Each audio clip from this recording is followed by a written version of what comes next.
You feel that tension? You feel the hype?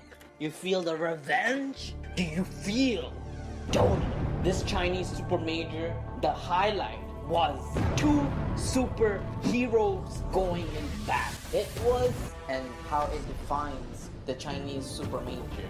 You see, there are two best of 3 series that Team VIrtuS PrO and LGD Gaming participate in. This was the most important 2 series in this entire tournament, and therefore this is why I'm telling this story. I hope you guys can enjoy and try to see how impactful it is, and perhaps you'll find some meaning to all the charade that I give out.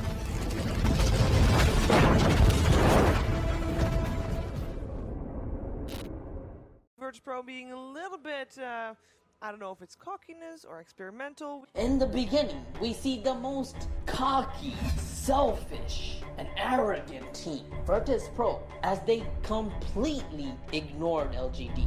They looked down upon them. All they cared about was facing Liquid. They did not care about the Chinese juggernaut, and perhaps that was their first demise.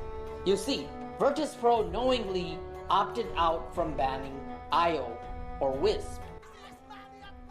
Easiest money of my life. That's what LGD's saying. That's interesting. IO, 89% win rate. 8 wins, 1 loss this tournament.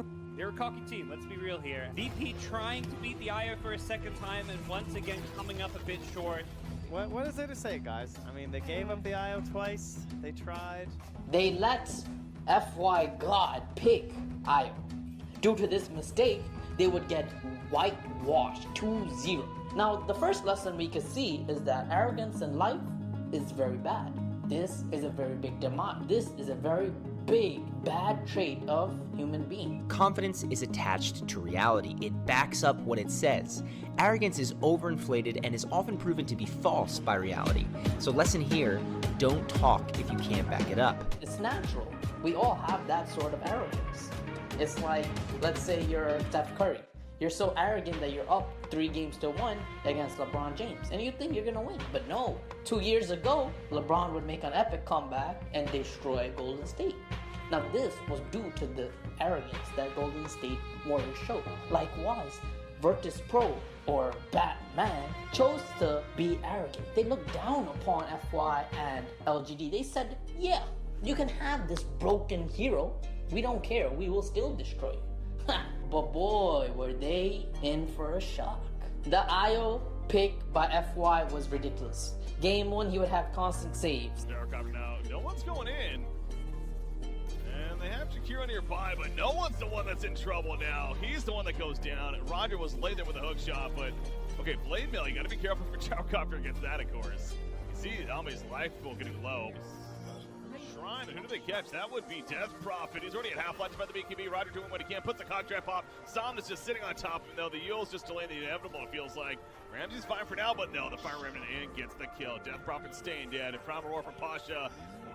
He's trying to make an escape with it. Double kill, though, for Somnus. And finish, you see Somnus trying to find that Tinker. He will find Clockwork, at least. Another relocate being used, so he must have that 25 talent. And in game 2, after hitting that level 15 benchmark, he would instantly give scepters to his teammates. Double kill for Alme. They still know no one's here. The relocate in, no one goes the other direction. He sees it come, the one right on top of it with the urn. He's going to put himself under, though. Good timing, but now it's fine time for Somnus to also get in. This is at least going to be the Aegis. Will they kill him after the fact? And it was ridiculous. From that point on, LGD would completely have the favor. The tide of the game was in their hands, and VIrtuS PrO could not do anything. Confidence is a statement. Arrogance is a scream. Check out this example. Pimp! Rockin' Gucci Mink! And without me, this whole fucking ship sink! Chalice jumps back in, sitting in with the auto attacks. He goes for solo, gets a kill right there. Primal Roar locked in on a Brewmaster, but he doesn't really care. They kill Death Prophet, and then he has a buyback. Chalice, he's getting a fun gun in the Static Storm. Relocate out, by the way. Looks like right there, no one. He's got a rupture on him. He's holding his ground. He gets a turn kill on a Witch Doctor. He puts himself under. Ame running around in circles right now. Ember Spirit trying to figure out how to go for. He's silenced up though, Curly, but no one's on the run. This will be a direct remember. There's the play mill. He puts him under with the actual imprisonment, but Somnus catches no one. Dead for 2 minutes, and they're going to turn their attention to Ramses once again. So, what would happen?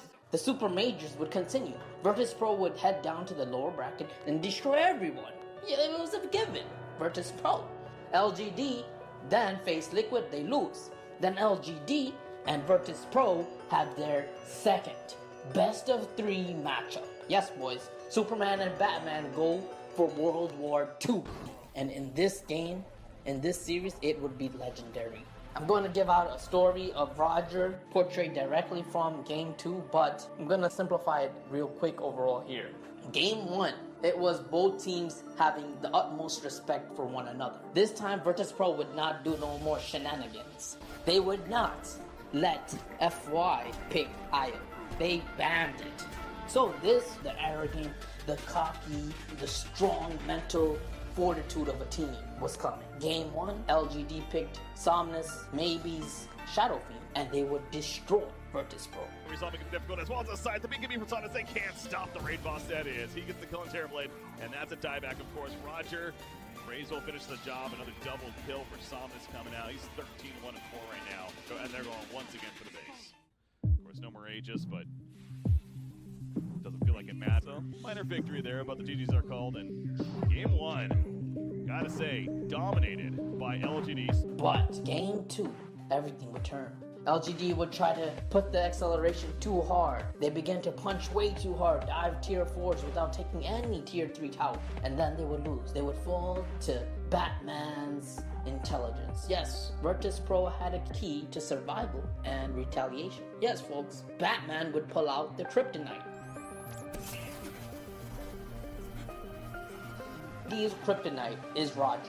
RoDjer was the sole leader and person that would guide VirtuSPro to overwhelm LGD. LGD and the Chinese powerhouse, their overwhelming power could not take down RoDjer. RoDjer would lead VirtuSPro with his immaculate playmaking skills and force a comeback at game 2. They clean them up. The Balance Strike takes out Warlock for a triple kill, but Ame, he needs to be careful. He feels up on no one. He still hits damn hard. Ame, can he somehow escape? Decides it's up with the Ancient Seal. He needs to get in the trees and run away. Don't want to drop the Mind Rapier, but he will. He drops a Nullifier used onto the Skywrath mage from FY, just running at him. He gets pulled back in. The Mystic Flare, he dies. He has to buy back the Ultra Kill for RoDjer. And in game 3, like most teams, when you win the game 2, the momentum is in your favor. So what VirtuSPro do? They know that they have the edge. So in game 3, VirtuSPro take out Ramses, Sven, and no one's Tinker, and they simply demolished LGD. So this best of 3 series would go in the favor of VirtuSPro.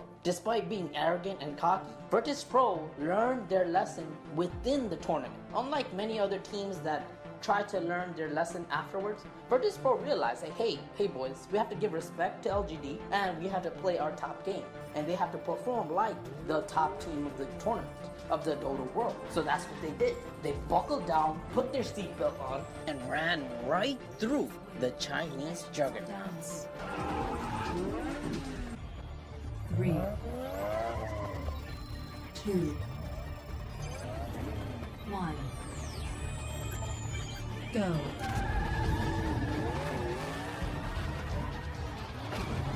So the point of this story is to highlight or reveal the most intense moment of the Chinese Super Majors, the biggest tournament prior to TI8. It was a foreshadowing of what was going to come for the future. So remember this story. The events that are taking place here, it's pretty much going to repeat at TI8 if things go smooth. And boy, was this tournament the best one this entire year. I repeat, LGD Gaming versus VP was the highlight of the whole entire tournament. Although Liquid ends up winning the tournament, this 2 best of 3 series that went down between Superman and Batman, it truly shows what Dota is capable of. How Dota can adjust and reshape within a mid-tournament. Players were first picking Leshrac and Beastmasters, then they were coming up with different openers. RoDjer would pull out a Skywrath, and they were playing games within the games. They were playing mind games. It was just beautiful to watch, and there's not enough time for me to elaborate because there were so many things going on. But despite that, Crystalis Dota is just going to give you the story of VP versus LGD. You know, there's more to come. There's more stories about the Chinese super majors. So subscribe to Crystalis Dota and let me know what you guys feel in the comments below. One Night Stalker. Got that up in poker. Samus is done. Chi-Chi's call. It is official. VIrtuS PrO takes game 3 against Series. They're moving on to play Liquid in the Grand Finals. By the way, guys, you can win a TI-8 International 2018 Compendium. All you have to do is share, comment, and subscribe to this channel, Crystalis Dota. I really want to support the TI industry, the Dota world. It means so much. So I hope you guys can win. Subscribe, share, and comment.